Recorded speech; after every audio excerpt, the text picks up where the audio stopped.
Hello, जय हिंद, नमस्कार साथियों, आपका स्वागत है हमारे यूट्यूब चैनल पे। तो दोस्तों, आज हम बात करने वाले हैं आपके आर्मी अग्निवीर के लिए जो प्रीवियस ईयर में जीके जीएस के मोस्ट इंपॉर्टेंट सवाल बार बार रिपीट हो रहे थे, जो हर शिफ्ट में कम से कम 1 से 2 सवाल तो रिपीट हो जा रहे थे। तो इस क्लास में हम टोटल 25 ऐसे सवाल करेंगे जो आपके परीक्षा के लिए मतलब रामबाण साबित हो सकते हैं। हमारे पास बिल्कुल भी समय नहीं बचा है, मिला जुलाकर केवल 10 दिन बाकी है। तो अब हमको इन 10 दिनों में ऐसा सवाल प्रैक्टिस करना है जो हमारे परीक्षाओं में आ सकते हैं। तो इंपॉर्टेंट सवाल हम करने वाले हैं इस क्लास में। तो साथियों, उम्मीद करता हूं आपको हर एक सवाल काफ़ी अच्छे समझ में आएगा और आप हमें हर एक सवाल का जवाब साथ में कमेंट करते देते चलेंगे। तो चलिए दोस्तों, आज का प्रश्न पहला देखते हैं। एक और बात साथियों आपसे कहनी थी, अगर देखिए इसका पीडीएफ आपको डाउनलोड करनी है तो डिस्क्रिप्शन बॉक्स में टेलीग्राम चैनल है, आप वहां से जाके इसका पीडीएफ भी डाउनलोड कर सकते हैं। तो चलिए दोस्तों, बिना समय देरी किए आज का सेशन स्टार्ट करते हैं। तो देखिए प्रश्न पहला क्या दिया है, कौन सा देश दक्षिण एशियाई मुक्त व्यापार क्षेत्र का हिस्सा नहीं है। तो दोस्तों, कौन सा देश दक्षिण एशियाई मुक्त व्यापार क्षेत्र का हिस्सा नहीं है, तो याद रखिएगा चीन नहीं है। तो ऑप्शन ए हमारा बिल्कुल करेक्ट ऑप्शन हो जाएगा साथियों। तो उम्मीद करता हूं साथियों आप काफ़ी अच्छे से समझ रहे होंगे हर एक सवाल का जवाब। कोई भी दिक्कत परेशानी हो तो प्लीज़ हमें एक बार जरूर कमेंट कीजिएगा। आपको मैराथन भी क्लास हम लाने वाले जल्द ही, आपके लिए हर एक टॉपिक का अलग अलग से एक चैप्टर तैयारी हो जाए जो कि आपके परीक्षा के लिए महत्वपूर्ण होंगे। तो देखिए क्वेश्चन नंबर 2 क्या दिया है, पश्चिम बंगाल में कुल कितने संसदीय सीटें लोकसभा निर्वाचन क्षेत्र है। तो बताइए साथियों, पश्चिम बंगाल में कुल कितने संसदीय सीटें लोकसभा निर्वाचित क्षेत्र है। तो याद रखिए साथियों टोटल 42 संसदीय सीटें हैं जो कि लोकसभा निर्वाचन क्षेत्र हैं। तो ये ऑप्शन क्या बनेगा, राइट ऑप्शन हो जाएगा साथियों। तो चलिए नेक्स्ट बढ़ते हैं, अगला सवाल देखते हैं।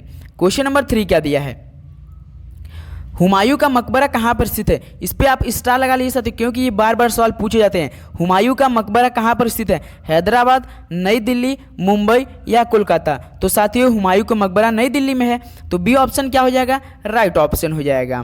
तो चलिए नेक्स्ट बढ़ते हैं, अगला सवाल देखते हैं। क्वेश्चन नंबर 4 दिया है, क्या दिया है, पोटेशियम की खोज किसने की। तो साथियों पोटेशियम की खोज किसने की थी, तो याद रखिएगा पोटेशियम की खोज हम्फ्री डेवी ने की थी। किसने साथियों, हम्फ्री डेवी ने की थी। तो राइट ऑप्शन ए हो जाएगा। तो बिल्कुल बेहतरीन तरीके से ए ऑप्शन हमारा तला लॉक कर दिए हैं हम। तो चलिए नेक्स्ट बढ़ते हैं, अगला सवाल देखते हैं। क्वेश्चन नंबर 5 क्या दिया है, क्वेश्चन नंबर 5 दिया है, निम्नलिखित में से कौन सा प्रमुख अजैव कारक नहीं है। तो साथियों निम्नलिखित में से कौन सा प्रमुख अजैव कारक नहीं है, आपका तापमान, जल, प्रकाश या वायु। तो याद रखिएगा इनमें से एक प्रमुख अजैव कारक नहीं है जो कि वायु नहीं है। तो डी हमारा राइट ऑप्शन हो जाएगा। 5 का साथियों डी करेक्ट ऑप्शन हो जाएगा। तो चलिए नेक्स्ट बढ़ते हैं, अगला सवाल देखते हैं। क्वेश्चन नंबर 6 क्या दिया है, the secret of the Nagas पुस्तक के लेखक कौन है। साथियों सवाल दिया है the secret of the Nagas पुस्तक के लेखक कौन है, झुम्मा लाहिड़ी, अमीश त्रिपाठी, रविंदर सिंह या सलमान रुश्दी। तो याद रखिएगा the secret of the Nagas पुस्तक के लेखक हैं अमीश त्रिपाठी। तो बी ऑप्शन हमारा बिल्कुल राइट ऑप्शन हो जाएगा साथियों। उम्मीद करता हूँ साथियों आपको काफ़ी अच्छे से हर एक सवाल का जवाब अच्छे से याद भी हो रहा होगा और समझ भी हो रहा होगा। उम्मीद करता हूँ साथियों आप एक क्लास देखिए और पूरा 25 के 2500 सवाल आप इसी क्लास में याद करके ही जाएंगे। तो देखिए क्वेश्चन नंबर 7 क्या दिया है, भारतीय संविधान में एमएलए का पूरा रूप क्या होता है। तो साथियों भारतीय संविधान में जो एमएलए होता है उसका फुल फॉर्म क्या होता है, तो आपको जरूर पता होगा पहले से इस सवाल का जवाब। तो मेंबर ऑफ लेजिस्लेटिव असेंबली होता है। तो गुरुजी ऑप्शन ए बिल्कुल करेक्ट ऑप्शन होगा साथियों, member of legislative assembly right option A हो जाएगा, जो कि काफ़ी अच्छे से समझ में आ रहा होगा। तो चलिए नेक्स्ट बढ़ते हैं, अगला सवाल देखते हैं। क्वेश्चन नंबर 8 दिया है, राज्यसभा के सदस्यों का निर्वाचन कौन करता है। तो साथियों जो राज्यसभा के सदस्य होते हैं उनका निर्वाचन कौन करता है, विधान परिषद के निर्वाचित सदस्य, जनता विधानसभा के निर्वाचित सदस्य या लोकसभा। जो साथियों राज्यसभा के सदस्य होते हैं उनका निर्वाचन होता है जो विधानसभा के निर्वाचित सदस्य होते हैं उनके द्वारा होता है, विधानसभा के निर्वाचित सदस्य द्वारा होता है। तो सी ऑप्शन हमारा राइट ऑप्शन हो जाएगा। तो चलिए नेक्स्ट बढ़ते हैं, अगला सवाल देखते हैं। क्वेश्चन नंबर 9 क्या दिया है, तो क्वेश्चन नंबर 9 दिया, निम्नलिखित में से कौन सी एक सदिश राशि है। तो साथियों इनमें से कौन सी एक सदिश राशि है, उष्मा, कोणीय गति, कार्य या समय। तो याद रखिएगा साथियों इनमें से एक सदिश राशि है जो कि कोणीय गति है। तो बी ऑप्शन हमारा बिल्कुल राइट ऑप्शन हो जाएगा। 9 का साथियों बी करेक्ट ऑप्शन हो जाएगा। तो चलिए नेक्स्ट बढ़ते हैं, अगला सवाल देखते हैं। क्वेश्चन नंबर 10 दिया है सुभाष चंद्र बोस का जन्म वर्ष में हुआ था। तो सवाल पूछ रहा है साथियों, सीधा सीधा सवाल, सुभाष चंद्र बोस जी का जन्म किस वर्ष में हुआ था? 1797, 1847, 1897 या 1947 में? तो याद रखिएगा साथियों, आपको पता होना चाहिए साथियों इस सवाल का जवाब करेक्ट। सुभाष चंद्र बोस जी का जन्म आपको पहले से पता होगा 1897 में हुआ था। तो सी ऑप्शन हमारा बिल्कुल करेक्ट ऑप्शन हो जाएगा। अगर साथियों इस बार आप लोगों ने अपने मंजिल पा लिया है कि हमें इस बार फौजी में जाना है, अपना मंजिल को मान लिया है, तो उसे रुकना नहीं है साथियों, पूरा करना है। तो इसके लिए आपको 15 15 15 5 का आपको टारगेट रखना है। जैसा कि आपको पता है 15 आपके जीके के सवाल आएंगे और 15 आपका जीएस मतलब साइंस के सवाल आएंगे, 15 आपका मैथ के सवाल आएंगे, रीजनिंग केवल 5 सवाल आएंगे, जो कि 50 प्रश्नों का आपका पेपर रहेगा, जो 22 तारीख का आर्मी अग्निवीर की परीक्षा होगी आपकी। तो उम्मीद है साथियों आपको काफ़ी अच्छे से समझ रहे होंगे और आप काफ़ी अच्छे तरीके से तैयारी भी कर रहे होंगे। अगर साथियों आपको जीके जीएस का मैराथन क्लास चाहिए तो प्लीज़ हमें एक बार जरूर कमेंट करके बताइएगा, हम आपके लिए मैराथन भी क्लास प्रोवाइड कर देंगे। तो देखिए क्वेश्चन नंबर 11 क्या दिया है, इनमें से किसे भारत रत्न से सम्मानित नहीं किया गया है? तो साथियों सवाल दिया है भारत रत्न से सम्मानित नहीं किया गया इनमें से। पहले देखिए इनमें से किसे किसे भारत रत्न से सम्मानित किया गया है। एक तो साथियों सचिन तेंदुलकर क्रिकेट से संबंधित रखते हैं, लता मंगेशकर गायक है जो कि इन्हें भी मिला है, ध्यानचंद जो कि हॉकी संबंधित लेकिन इनको नहीं मिला है साथियों। तो हमारा सी ऑप्शन करेक्ट ऑप्शन है। सत्यजीत रे को भी मिला है, आपका भारत रत्न से सम्मानित किया गया है। तो सी ऑप्शन जो कि ध्यानचंद जी को अभी तक भारत रत्न से सम्मानित नहीं किया गया है साथियों। तो 11 का सी हमारा राइट ऑप्शन हो जाएगा। तो चलिए नेक्स्ट बढ़ते हैं, अगला सवाल देखते हैं। क्वेश्चन नंबर 12 क्या दिया है, भारत की तरफ आने वाले समुद्री मार्ग की खोज किसने की थी? तो साथियों भारत की तरफ आने वाले समुद्री मार्ग की खोज किसने की थी? Babar, Vasco da Gama, Galileo या फेरोंडोज ने? तो आपको पता होगा साथियों पहले से इस सवाल का राइट ऑप्शन क्या होगा, भारत की तरफ आने वाले समुद्री मार्ग की खोज किसने की थी? तो वास्को डी गामा ने की थी। ऑप्शन भी बिल्कुल राइट ऑप्शन होगा। तो दोस्तों जो लोग पहले से तैयारी कर रहे होंगे और पिछली बार पेपर दिया होगा तो उनको पता होगा किस टाइप का सवाल आपके पेपर में पूछे जाते हैं। तो ऐसे से सवाल एकदम सेम टू सेम ऐसे ही सवाल रिपीट होते हैं, जो कि इस बार भी ऐसे आने के चांस बनेंगे आपके पेपर में। तो देखिए क्वेश्चन नंबर 13 क्या दिया है, आकार के संदर्भ में बृहस्पति का हमारे सौर मंडल में कौन सा पोजीशन है, मतलब स्थान है? तो साथियों आकार के संदर्भ में बृहस्पति का हमारे सौर मंडल में कौन सा स्थान है, पहला, दूसरा, तीसरा या चौथा? तो बताएंगे सभी लोग। तो याद रखिएगा साथियों आकार के संदर्भ में बृहस्पति का जो हमारे सौर मंडल में पोजीशन है वो हमारा पहला पोजीशन है। कौन सा साथियों? पहला पोजीशन। तो राइट ऑप्शन ए हो जाएगा। तो ए ऑप्शन पे क्या करेंगे हम, करेक्ट ऑप्शन लगा देंगे। तो चलिए नेक्स्ट बढ़ते हैं, अगला सवाल देखते हैं।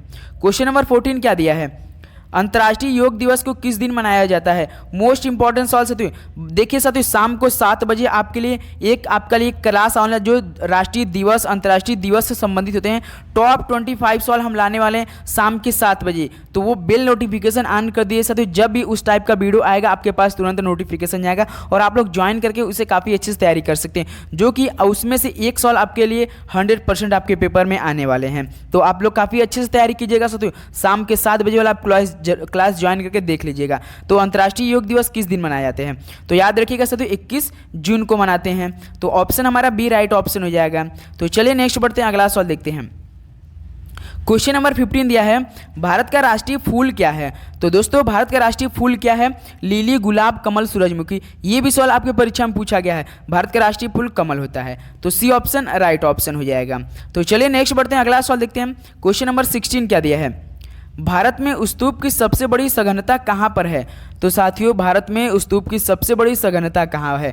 हिमाचल प्रदेश, बिहार, मध्य प्रदेश या उत्तर प्रदेश? तो याद रखिएगा साथियों एमपी में। कहाँ पर? मध्य प्रदेश में। तो सी ऑप्शन राइट ऑप्शन हो जाएगा। भारत में स्तूप की सबसे बड़ी सघनता मध्य प्रदेश में है। तो उम्मीद करता हूँ साथियों आपको काफ़ी अच्छे से हर एक सवाल का जवाब समझ में आ रहा होगा और आप लोग साथ में जवाब देते चलेंगे और याद भी करते चलेंगे, उम्मीद करता हूँ साथियों। तो देखिए क्वेश्चन नंबर 17 है, किस वायसराय के शासनकाल के दौरान भारत के 11 राज्यों में पहली बार चुनाव कराए गए थे? तो सवाल दिया है उस समय कौन वायसराय था जो कि शासनकाल के दौरान भारत के 11 राज्यों में पहली बार चुनाव कराए गए थे?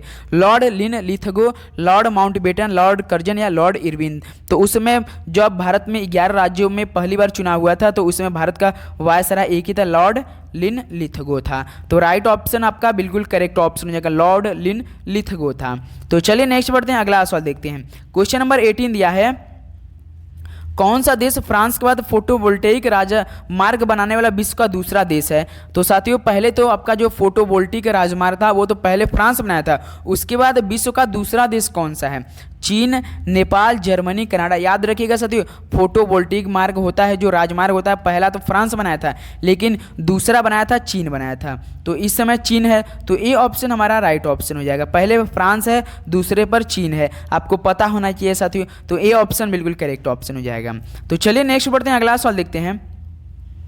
क्वेश्चन नंबर 19 दिया है, निम्नलिखित में से किसकी इलेक्ट्रॉन बंधुता सबसे कम है? तो साथियों निम्नलिखित में से किसकी इलेक्ट्रॉन बंधुता सबसे कम है? फ्लोरीन, क्लोरीन, क्लोगन दिया है यहाँ पर, ब्रोमीन या ऑर्गन की। तो याद रखिए किसकी इलेक्ट्रॉन बंधुता सबसे कम है, जो कि ऑर्गन की होती है। तो डी ऑप्शन हमारा साथियों क्या हो जाएगा? राइट ऑप्शन हो जाएगा।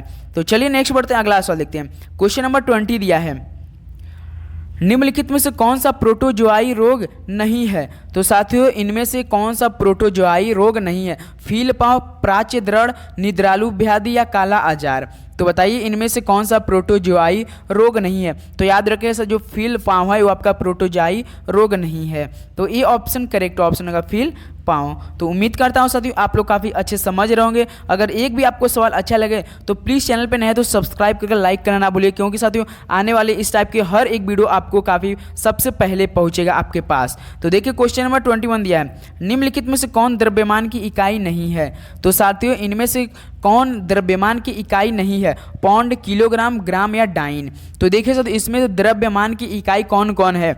एक तो आपका कौन है साथियों? पौंड है, किलोग्राम है, ग्राम है, लेकिन डाइन आपका सीजीएस का है। किसका साथियों? सीजीएस का, जो बाल का मात्रक है, सीजीएस बल का मात्रक है। तो डी हमारा राइट ऑप्शन है, जो कि द्रव्यमान की इकाई नहीं है, डाइन। तो डी ऑप्शन राइट ऑप्शन हो जाएगा। तो चलिए नेक्स्ट बढ़ते हैं, अगला सवाल देखते हैं। क्वेश्चन नंबर 22 दिया है, स्टील एवं रबर में कौन अधिक प्रत्यास्थ है? तो साथियों स्टील एवं रबर में कौन अधिक प्रत्यास्थ है? स्टील, रबर दोनों या कोई नहीं?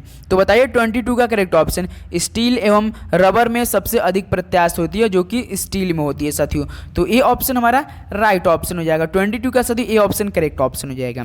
तो चलिए नेक्स्ट बढ़ते हैं, अगला सवाल देखते हैं। क्वेश्चन नंबर 23 दिया है, रॉकेट किस सिद्धांत पर कार्य करता है? तो बताइए साथियों रॉकेट किस सिद्धांत पर कार्य करता है? न्यूटन का तृतीय नियम, न्यूटन का प्रथम नियम, न्यूटन का द्वितीय नियम या आर्किमिडीज का सिद्धांत पे? तो याद रखिए साथियों ये सवाल आपको अच्छी तरीके से याद रहना चाहिए। रॉकेट आपका किस सिद्धांत पर कार्य करता है? तो आपका जो न्यूटन का तृतीय नियम है उसके आधार पर काम करता है। तो ऑप्शन ए क्या हो जाएगा? करेक्ट ऑप्शन हो जाएगा साथियों, ऑप्शन ए बिल्कुल करेक्ट ऑप्शन, न्यूटन का तृतीय नियम पर करता है। तो चलिए नेक्स्ट बढ़ते हैं, अगला सवाल देखते हैं। क्वेश्चन नंबर 24 बताएंगे, मक्खी से निम्नलिखित में से कौन सी बीमारी फैलती है? तो बताइए साथियों मक्खी से निम्नलिखित में से कौन सी बीमारी फैलती है? आम, सर्दी, जुकाम, मलेरिया, फ्लू या आंत्र ज्वर? तो बताएंगे सभी लोग साथियों मक्खी से निम्नलिखित में से कौन सी बीमारी फैलती है? तो याद रखिए साथियों ये सवाल भी आपको पता होना चाहिए, आंत्र ज्वर फैलती है। कौन साथियों? आंत्र ज्वर फैलती है। तो डी ऑप्शन हमारा बिल्कुल करेक्ट ऑप्शन, मक्खी से आपका बीमारी फैलती है, आंत्र ज्वर फैलती है। तो चलिए नेक्स्ट बढ़ते हैं, अगला सवाल देखते हैं।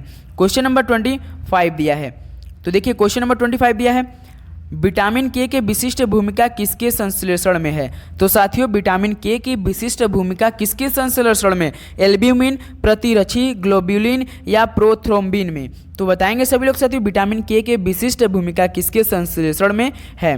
तो याद रखिएगा साथियों प्रोथ्रोम्बिन में है। तो डी ऑप्शन क्या हो जाएगा? राइट ऑप्शन हो जाएगा साथियों। आपका विटामिन जो के होता है विशिष्ट भूमिका किस संश्लेषण में होता है? तो प्रोथ्रोम्बिन में होता है। तो डी हमारा साथियों क्या हो जाएगा? करेक्ट ऑप्शन हो जाएगा। उम्मीद करता हूँ साथियों आपको हर एक सवाल का जवाब काफ़ी अच्छे से समझ में आ रहा होगा। तो एक बार प्लीज़ अपना फीडबैक देना ना भूलिएगा। क्या हम इस टाइप का जीके जीएस प्लस साइंस का आपका मैराथन क्लास ला दें? तो प्लीज़ हमें एक बार जरूर बताइएगा, हम आपके लिए ला सकते हैं, जो कि आपके प्रीवियस ईयर में बार बार पूछे गए थे। उम्मीद करता हूँ साथियों आप लोग काफ़ी अच्छे से समझ रहे होंगे। चैनल पर नए तो एक बार ज़रूर लाइक और सब्सक्राइब करना ना भूलिएगा। तो चलिए इसी के साथ मिलते हैं शाम को 7 बजे एक और बेहतरीन क्लास के साथ। तब तक के लिए दोस्तों जय हिंद, वंदे मातरम।